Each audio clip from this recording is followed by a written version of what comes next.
And it's class number 3, and those are all the answers to the test. Oh wait, I gotta stop saying that joke for the acoustic people, because nobody in the class is even smiling at this point when I'm saying that. There were no answers to the test here.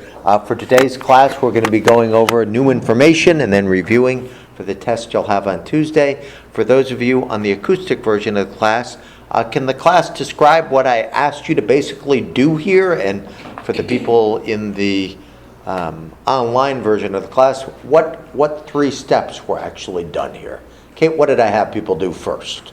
You had us listen to the song without knowing the lyrics. Yeah, I had you listen to, and there's a YouTube connection on there, a YouTube connection to a very old Genesis song, and I asked you to try to understand the words in that song. How was that task for you guys? Daisha? Didn't understand a word he was saying. Part 2 of the experiment. Well, demonstration wasn't really an experiment. What did I do in part 2? Hannah, what did I do in part 2? You pulled up the lyrics so you could read them. Yeah, there's a file that you can see on the page there. It's called, the name of the song is called Squonk. And so I pulled up the lyrics from that song, and were you able to read those lyrics? Yep, and then, Sam, what happened in part 3 of my little demonstration? We listened to the song again. You listened to the song again, and what were you able to do this time when you listened to the song? Make out some of the lyrics better. So it was a little easier to understand the words. So the million-dollar question here, and as you're taking your notes here, besides a little inspired lunacy on my part, like bike riding from Binghamton, New York to Edison, New Jersey for 206 miles in 1988 in a day, what was my inspired lunacy? Taliban. What was that? To see how you perceive words differently when they're in front of you. Yeah, how you perceive, well, it wasn't so much the words. What was I really, go ahead, Bella. How you perceive sound differently if you understand the context of the words. Yeah, the idea was you couldn't understand the acoustics at first, but then when you saw the words, so what is this kind of illustrating that we've been talking about in the other 2 classes? What was kind of going on here just a little bit? I know those words perfectly fine. I don't need to read the lyrics. Do you listen to music where you can understand all the words perfectly fine, even though... How was the bottom-up information in the acoustics on the live version of this? How were they? They were terrible. What made them terrible?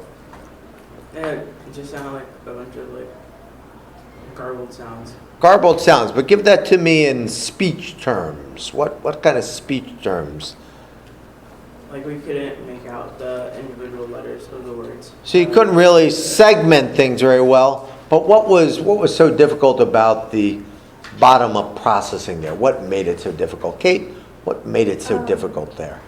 We couldn't co-articulate, so we couldn't separate out what exactly was being... Yeah, there was a lot of co-articulation as he was saying, like father, like son. It wasn't, he was co-articulating a lot of stuff. There wasn't a lot of segmentation. And then, on top of that, how about the acoustics? How were the acoustics? Were they mild-mannered, quiet, and reflective? No, they were way over the top. So did that make understanding the words very difficult? Yeah, you couldn't really do what kind of processing there. What was I asking you to do to understand that? You really actually had to do a lot of bottom-up processing. You couldn't do the top-down. But then when you read the lyrics, did that enable you to understand things a little bit better? And why was that? What did that do to help you? Maybe more on what side of the equation?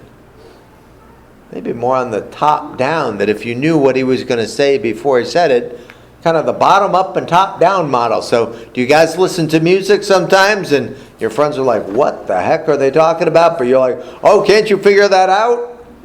You kind of have the whole thing. So this is kind of the idea behind speech perception in a way.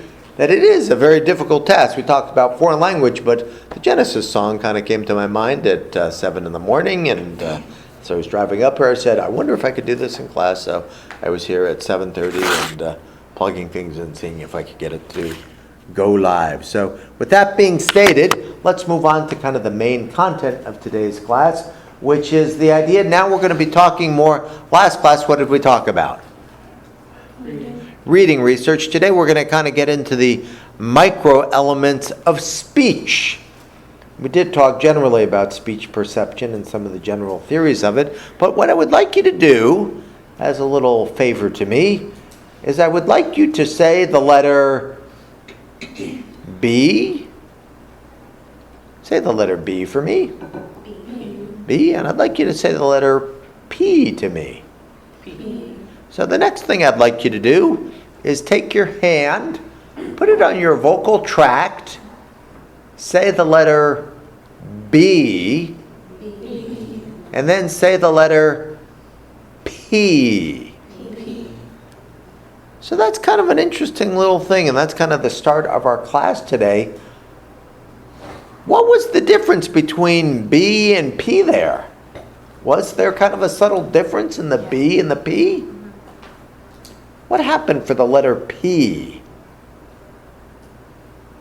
And I couldn't feel it as strongly in my throat. I felt the B, like I felt it definitely was there. So the dimension that you're talking about there, we consider the letter P to be voiceless. It's considered a voiceless consonant.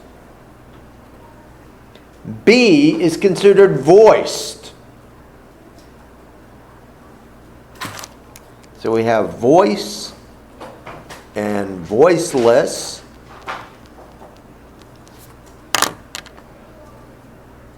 How about the letters, and put your hand there, D and T? Which one is voiced and which one is voiceless?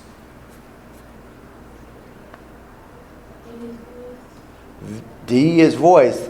The vocal cords resonate. When something is voiced, you get the vocal cords resonating right away. With T, there's kind of a little puff of air there, and that makes it voiceless,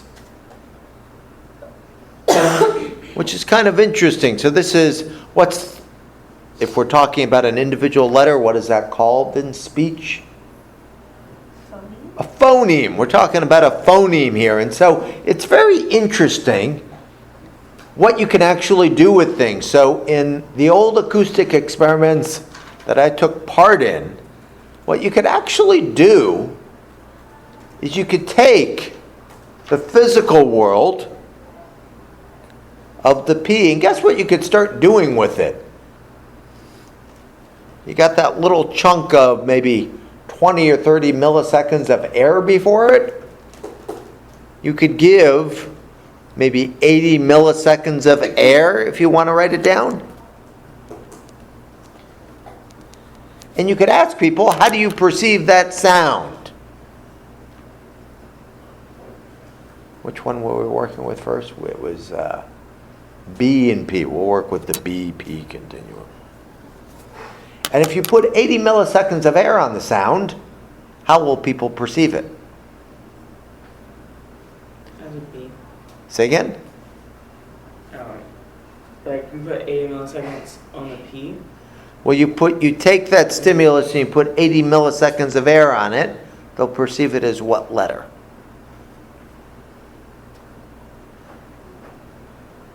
A P. Because it's B. When you say a B, that's right away, but if you put, we're talking about the, and then there's 80 milliseconds of air on it, and people will perceive that as a P. What if we so we can manipulate the physical world, put 80 milliseconds of air on that sound, and it sounds like a P to people. What if we take the 80 milliseconds of air off? Madison, if we take the 80 milliseconds of air off, how will people perceive that sound? We'll perceive it as B. Yeah, they'll perceive it as a B. So we know that if there's no vocal cord resonating, if there's no, actually the dimension, yeah, voiceless, it's called, basically you can put air on it. It's actually called the dimension, it's called the voice onset time. So if the voice onset time is 0, you'll perceive it as a B. And if it's actually, you put 80 milliseconds of air on it, you'll perceive it as a P.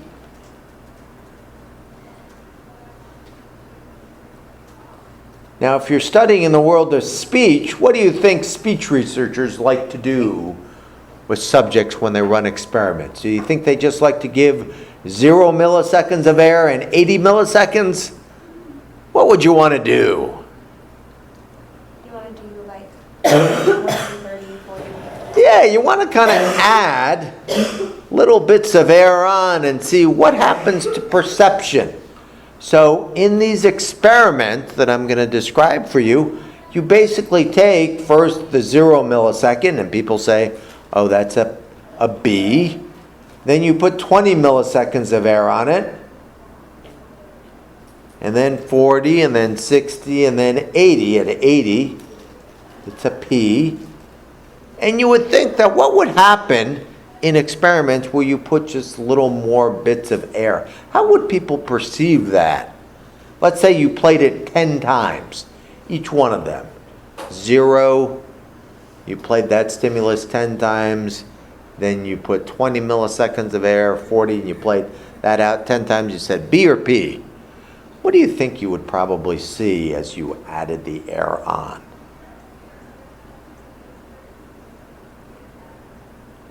Would you see a relative changeover? Or as you added a little more air on, maybe when it was 40 milliseconds of air, 6 times they say B, and 4 times they say P. So you might predict that as you add little bits of air on, physically, that's physical, okay? You're manipulating the physical parameters. If you add a little bit of air on, perceptually, it might change a little bit for you perceptually. But actually, and this is very important, it turns out that is not really what occurs here. When you add on just little bits of physical air, you would think that perception would change just a little bit as well. There would be some ambiguity about it. But it turns out that there's kind of a crossing point. That when it's 20 or 40, you perceive that as a B all the time. And then when you put 60 and 80, it's perceived as what? A P. There's a name for that. And it's on your outline there. Guess what that is called? The McGurk effect. Say again? The McGurk effect. Not quite. Say again? That's called categorical perception. So what is categorical perception? Where you take a physical sound, and what do you do with it? You manipulate the physical structure. You add little bits of air. And you would think that when it's perceived that it would change a little bit over time, but what happens? Is there a little changeover as people perceive it? Or is it either this or that? It's either this or that. Yeah, perception is categorical, which might actually be useful for us, right? If we're trying to understand speech, if people are co-articulating and saying weird things, oh, that was a B, that was a P. So this phenomenon of categorical perception is consistent with this idea that speech is special. We don't perceive speech perceptually continuously. It's either this or that. So categorical perception was considered evidence for this idea that speech is kind of a special thing. Is that working all right for people? Comments or questions? So kind of the idea of categorical perceptions of phonemes, just with cutting off chunks of air, adding on chunks of air. That's a physical thing you're manipulating. What are we really talking about here? Kind of the psycho what? The psycho, do you remember what the term was? The psychophysical bridge. Did we mention that term? The psychophysical bridge. That there doesn't appear to be kind of a equal match, that we can change things physically one way, but perception changes, just it's either this or that, which might mean that's why speech is special. Now, one of the questions and one of the abstracts here by Imus, and if you have the article with you, guys, well, maybe I should bring it up for the group here.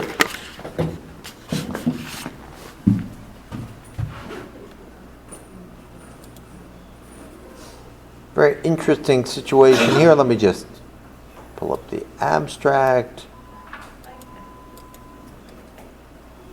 What Imus actually did is he wanted to look at little babies.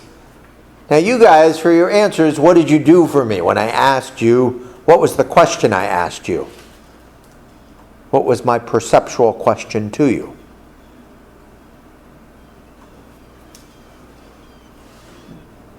When I played the sound, what did I ask you?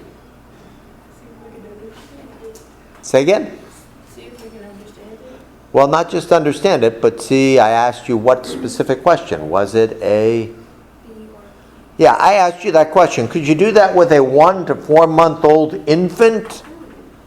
No. So how would you actually measure this with infants? Imus came up with a very interesting way of doing this. He actually recorded sucking reflexes. So he actually gave these little babies a little suckling thing to have.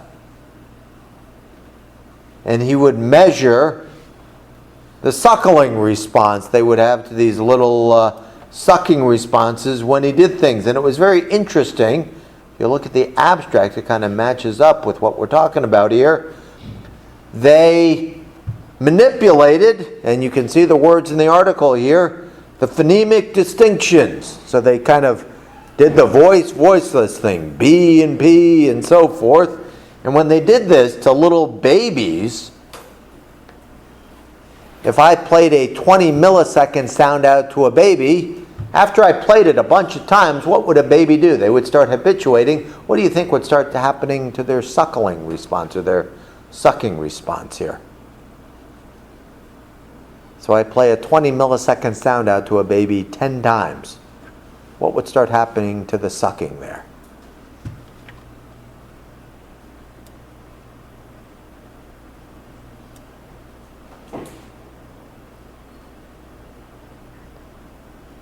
What would happen to the sucking response? It would go down. They would start sucking less. But what do you think would happen if I changed the sound now to 60 milliseconds of air? It would go way back up. If I went from 20 to 40, nothing really. But if I changed from 20 to 60, all of a sudden the sucking would go back up.